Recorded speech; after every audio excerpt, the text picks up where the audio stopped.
할렐루야. 헌법 제20조 제1항에 모든 국민은 종교의 자유를 가진다. 제2항 국교는 인정되지 아니하며 종교와 정치는 분리된다 라는 것이 헌법에 기록이 되어 있습니다. 근데 이것을 깊이 우리가 바라보지 않으면 잘못 해석할 수가 있어요.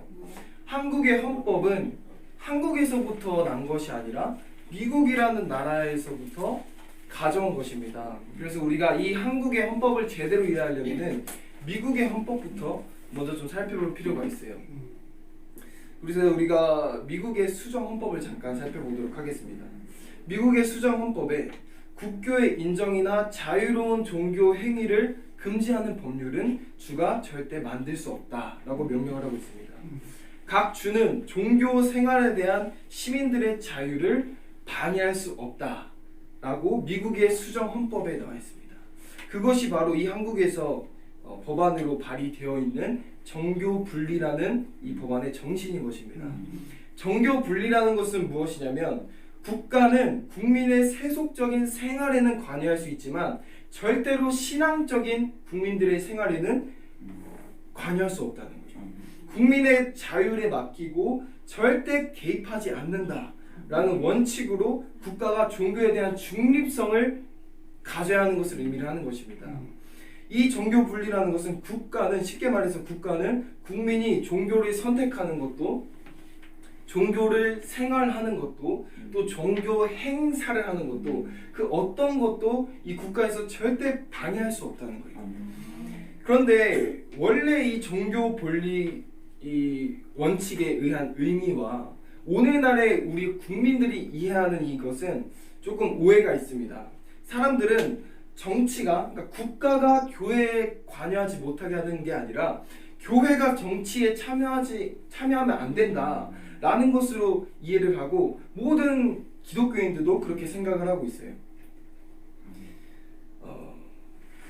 그래서 우리는 그렇게 생각을 하지만 이미 지금 오늘날 국가에서는 벌써부터 교회를 탄압하는 법안들이 발의가 되고 있습니다. 종교 분리 원칙은 절대로 국가가 어떤 법안으로도 교회를 탄압할 수 없다고 되어 있는데 국가에서 교회를 탄압하고 있는 법안들을 발의를 했어요. 그 중에서 한 가지로 오늘 나오자면 그것이 바로 차별금지법이라는 법안입니다. 이전 문재인 정권 당시 그리고 지금도 그들이 통과시키려고 했던 이 차별금지법에 포함된 성적 지향 그리고 종교에 관한 법률이 있어요. 성적 지향 그리고 종교에 관한 법률, 이것은 바로 교회를 탄압하는 법안입니다. 왜냐하면 이 차별금지법이 통과가 만약에 된다면 교회는 더 이상 설교를 하지 못하게 됩니다. 교회는 더 이상 전도할 수 없게 됩니다. 그리고 교회가 가르치지 못하게 돼요. 이것은 엄연히 헌법에 위배되는 법안이 발의가 되려고 한 것입니다. 이 차별금지법에 대해서 만약에 교회가 의견을 낸다면 그것은 교회가 정치에 참여한 것이 절대 아니에요. 교회가 차별금지법에 대해 목소리를 낸다는 것은 정치가 교회를 탄압한다는 것을 교회가 깨닫고 거기에 대해서 목소리를 내는 것입니다. 이 역차별에 대한 것은 지금 오늘날 세상에서도 수많은 역차별들이 이루어지고 있어요. 한 가지 예시를 드리고 싶은데 우리는 12월 25일을 뭐라고 부르죠? 크리스마스라고 부릅니다. 이 크리스마스라는 것은 라틴어로 그리스도와 모임이라는 것의 합성어예요. 그래서 예수 그리스도의 탄생을 축하하는 모임이라는 그 합성어로 예수님의 탄생을 축하하는 날이에요. 그래서 그게 크리스마스라고 우리가 모든 전 세계에서 크리스마스라고 부르죠. 그런데 이 반기독교인들이 무엇을 주장하면서 주장을 했냐면 정치적으로 이것은 잘못됐다. 이것은 비기독교인들을 차별하는 것이다 라면서 무엇을 주장을 했냐면 크리스마스라는 이름을 홀리데이로 바꾸자 라고 이야기를 했어요. 이것은 교회가 크리스마스를 강요하고 차별한 것인가요? 크리스마스는 원래부터 예수 그리스도의 탄생을 축하하는 기독교인들의 모임이었어요. 그게 탄생의 근원이었어요. 그런데 정치가 이 교회를 기독교를 탄압한 것이죠. 크리스마스를 더 이상 크리스마스이지 못하게 예수 그리스도의 탄생을 축하하지 못하게 홀리데이로 바꾼 거예요. 이것처럼 우리가 법을 안다면 이 세상에서 무엇이 옳고 틀린지를 알 수가 있어요. 저번에 트럼프 대통령이 미국에서 대선에 출마할 당시에 뭐라고 말씀을 하셨냐면은 내가 대통령이 되면 이 미국 땅에 있는 모든 홀리데이 간판을 크리스마스로 바꾼다고 말씀하셨어요. 그리고 나서 딱 트럼프 대통령이 딱 당선되었을 때 뭐라고 하시냐면은 우리가 크리스마스를 되찾았다라고 얘기를 했어요. 그러니까 이런 발언은 누가 할 수 있는 거냐면은 이 법을 제대로 아는 사람들만이 이것들에 대해서 반응할 수 있는 거예요. 사회가 무엇을 탄압을 하고 있는가, 기독교의 무엇을 정치가 무엇을 바꾸려고 하고 있는가, 이런 것들에 대해서 옳고 틀린 것을 우리가 통찰할 수 있는 능력이 생긴다는 거예요. 정치가 교회에 간섭하고 있는지, 교회가 정치에 간섭하고 있는지, 이것을 우리가 정확히 알아야 하는 것입니다. 이것을 모르면 교회에 나타나는 현상이 두 가지가 있어요. 첫 번째, 교회는 정치에 관여하면 안 됩니다 라면서 죽어가는 교회예요. 오늘날 기독교인들은 교회는 정치에 관여하지 않는다라고 하면서 교회를 탄압하는 정치적 세력에 대해서 하나도 대응하고 있지 않아요. 교회를 죽이려고 하는 세력에 대해서 하나도 반응하고 있지 않아요. 단 한 가지, 교회는 정치에 참여하지 않습니다 라는 이유로 우리가 빛을 밝히지 않는다는 것은 즉 무슨 말이냐면 빛을 잃어가고 있다는 거예요. 많은 기독교인들은 몰라요. 지금 외치지 않으면 왜 외쳐야 되는지도 몰라요. 근데 우리가 외치지 않고 정치에 관여하지 않습니다 라는 이 주장을 하고 있다면 결국에는 우리가 전도하지 못하는 날이 올 거예요.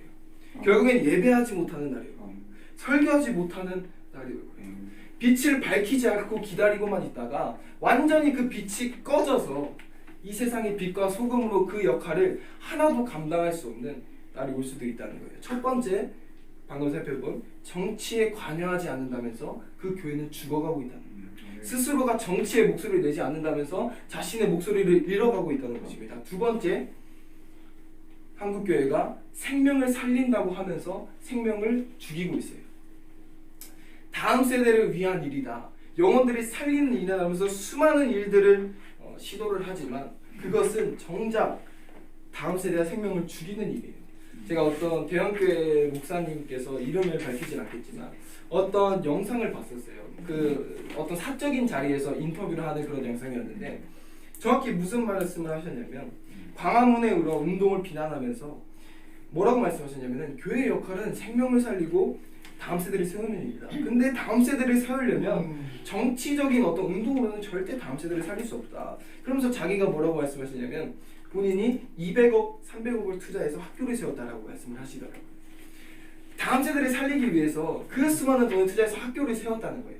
근데 그 다음 세대를 위한 그 학교를 세우는 그 일이 다음 세대를 죽이는 일인 것입니다.